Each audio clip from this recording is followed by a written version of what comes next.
August 2nd, 216 BC. The fields of Cannae are soaked in Roman blood. 86,000 legionaries, Rome's largest army ever assembled, are trapped in a killing circle. Hannibal's troops close in from all sides.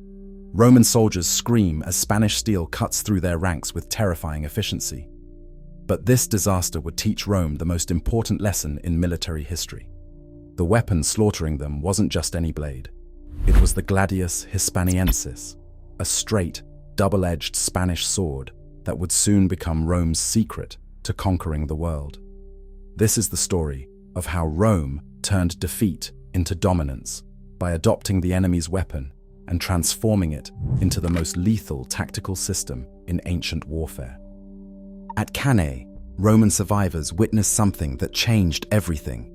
Among Hannibal's forces were Iberian mercenaries wielding swords unlike anything Rome had seen. These weren't the curved falcatas or crude iron blades they expected. These were straight, double-edged weapons, measuring 60 to 68 centimeters, perfectly balanced for both cutting and thrusting. As Hannibal's double envelopment crushed the Roman formation, these Spanish swords proved devastatingly effective in the compressed, chaotic fighting. While Roman legionaries struggled with their traditional weapons, the Iberians delivered precise, lethal strikes with surgical efficiency. The Gladius Hispaniensis could thrust through gaps in armor and slash across exposed limbs with equal deadliness.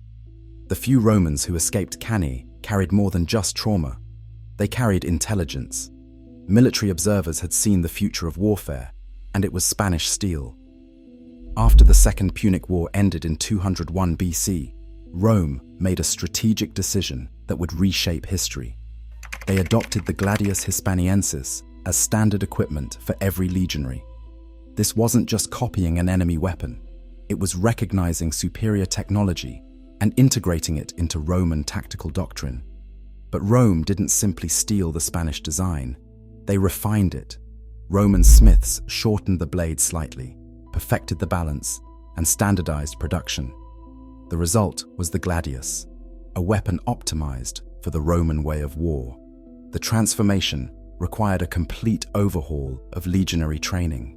Roman military camps introduced the phalanx system, wooden training posts where recruits practiced thousands of sword strikes daily. They used wooden training swords called rudes, deliberately made heavier than real gladii, to build strength and perfect technique. Instructors drilled recruits on the fundamental principle. The gladius was primarily a thrusting weapon. Ancient military theorist Vercingetorix explained why. A stab wound, especially to the abdomen, was far more lethal than any cut. A slashing blow might wound an enemy, but a thrust would kill him. The real genius came in tactical integration. Rome paired the gladius with the scutum, their massive curved shield. This combination created a weapon system where the shield provided protection while the short sword delivered death. In tight formation, legionaries could advance behind their shield wall, then strike with lightning-fast thrusts through gaps in enemy defenses. Training emphasized coordination above individual skill. Legionaries learned to fight as a unit, their shields overlapping, their gladii striking in synchronized waves. Fresh troops rotated to the front while exhausted soldiers fell back. A tactical flexibility that would prove decisive against every enemy Rome faced. The gladius wasn't just a weapon, it was the foundation of a military revolution. Roman centurions understood that disciplined troops with short, stabbing swords could defeat any enemy, regardless of their weapon's length or their individual courage. Within decades, this Spanish sword would prove its worth against the most feared armies in the ancient world. The weapon that had helped slaughter Romans at Cannae was about to become the instrument of Rome's revenge, and the foundation of an empire that would dominate the Mediterranean for centuries. The Second Macedonian War would prove just how devastating Rome's new weapon system could be. When Roman legions faced Philip V's armies between 200 and 297 BC, the Macedonians witnessed something that horrified even veteran warriors. Roman historian Livy recorded the Macedonian soldiers' shock when they saw their dead comrades after battles against Roman forces. These weren't the nice, neat puncture wounds they expected from spears and pikes. Instead, they found dismembered bodies, limbs severed, torsos hacked open, massive wounds that spoke of a completely different kind of warfare. The Macedonians had built their military reputation on the sarissa, 21-foot pikes wielded in tight phalanx formations. For generations, this wall of spear points had dominated Mediterranean battlefields. But the gladius represented something entirely different, a weapon designed for the brutal intimacy of close combat. At the Battle of Cynocephalae, in 197 BC, the tactical superiority of the gladius became undeniably clear. Consul Titus Quinctius Flamininus faced Philip V on the rough, hilly terrain of Thessaly. Initially, the Macedonian phalanx advanced with terrifying power, its wall of sarissas sweeping forward like an unstoppable force. But terrain would prove the phalanx weakness. As the formation moved over uneven ground, gaps appeared in the long line of pikemen. The rigid phalanx, designed for flat battlefields, couldn't maintain cohesion on broken terrain. Roman legionaries, trained in flexible small unit tactics, immediately exploited these weaknesses. An unnamed Roman tribune led 20 maniples around to attack the phalanx from behind. The exposed phalangites, unable to turn their unwieldy 21-foot pikes, were cut to pieces mercilessly by Roman swordsmen. This was exactly the scenario the gladius was designed for. In close combat, the Macedonian sarissa became useless, too long to maneuver, too awkward to defend with. Phalangites carried only small swords as secondary weapons, inadequate against the Roman blade, and completely insufficient against the coordinated gladius scutum system. Roman legionaries infiltrated the phalanx gaps in small groups, fighting many single combats at close quarters. The short gladius, with its perfect balance and deadly point, delivered precision stabs to gaps between armor plates. The large scutum provided protection while legionaries closed distance and struck with surgical accuracy. The psychological impact was as devastating as the physical carnage. Macedonian warriors, accustomed to the ordered brutality of pike warfare, were unprepared for the intimate horror of gladius combat. The weapon didn't just kill, it mutilated. Stabbing wounds to the abdomen, slashing cuts across exposed limbs, precise thrusts to the throat. The gladius was designed for efficient killing with minimal wasted motion. At Cynocephalae, approximately 8,000 Macedonians died, and 5,000 were captured, compared to only 700 Roman dead. The elite units that had terrorized the Greek world for centuries were systematically destroyed by disciplined legionaries wielding Spanish steel. The Battle of Pydna in 168 BC provided even more dramatic proof of the gladius system's superiority. Consul Lucius Aemilius Paulus faced King Perseus with 37,000 troops against a Macedonian force of around 40,000.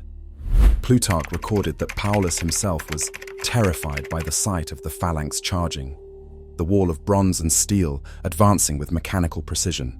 But again, rough terrain broke the phalanx's cohesion. As gaps appeared, Roman legionaries swarmed through in coordinated groups. The elite agama, 3,000 picked troops representing the finest of Macedonian military tradition, fell fighting to the last man against Roman gladii. The battle lasted less than an hour. 20,000 Macedonians lay dead, 11,000 were captured. Roman losses, approximately 100 men. The mathematical precision of this slaughter demonstrated the gladius system's overwhelming tactical advantage. The secret wasn't just the weapon, it was the integration. Roman training emphasized that the gladius worked in concert with the scutum and tight formation tactics. Legionaries learned to advance behind overlapping shields, creating mobile fortresses that could absorb enemy attacks while delivering coordinated counterstrikes. Against the Macedonian phalanx, this system proved devastatingly effective. The long sarissas couldn't penetrate the Roman shield wall, while gladii could strike through any gap in the phalanx formation. Roman flexibility allowed fresh troops to rotate forward, maintaining constant pressure, while Macedonian pikemen exhausted themselves trying to reform their broken lines. The gladius advantage extended beyond pure combat effectiveness. Stabbing wounds, especially to the abdomen, were far more lethal than slashing cuts. Roman military doctrine prioritized killing efficiency. One thrust could end a fight that might require multiple cuts with longer weapons. The weapon's design reflected this philosophy. The Gladius featured a sharp, reinforced point perfect for thrusting, while its double edges allowed devastating cuts when needed. The short length, typically 50 to 60 centimeters, provided perfect balance and control in the compressed fighting of broken formations. Roman centurions understood that disciplined troops with short, stabbing swords could systematically dismantle any enemy formation. The Gladius didn't require exceptional individual skill. It required coordination, discipline, and the tactical intelligence to exploit enemy weaknesses. The horror that Macedonian soldiers witnessed, the dismembered bodies, the efficient carnage, became part of Rome's psychological arsenal. Enemies learned to fear not just Roman discipline, but the specific brutality of gladius combat. This wasn't the clean death of a spear thrust or the dramatic wound of a slashing sword. This was systematic, intimate killing designed for maximum lethality. By the end of the Macedonian Wars, the gladius had proven its superiority over the ancient world's most respected military system. The weapon that Rome had learned from Spanish mercenaries at Cannae had become the instrument of Mediterranean conquest. Julius Caesar's conquest of Gaul between 58 and 50 BC showcased the gladius system against an entirely different enemy. The Gallic tribes wielded laterne swords, long, slashing weapons measuring 75 to 100 centimeters in total length. These double-edged iron blades were optimized for wide, sweeping cuts and featured forward-heavy balance for powerful chopping blows. Gallic warriors favored aggressive, shock-based combat. They rushed forward with intimidating war cries, clashing weapons against shields, launching fierce charges designed to break enemy morale through sheer ferocity. Their longer swords provided significant reach advantage in open combat, but this advantage disappeared in the compressed fighting that Roman tactics created. Caesar exploited critical weaknesses in the Gallic approach through superior discipline and weaponry. The Roman manipular system allowed legionaries to fight in tight, overlapping shield walls with their scuta. In this compressed formation, long Gallic swords became awkward and ineffective. They required swinging room that simply did not exist in close quarters. Meanwhile, short gladii excelled in stabbing motions that did not require wide arcs.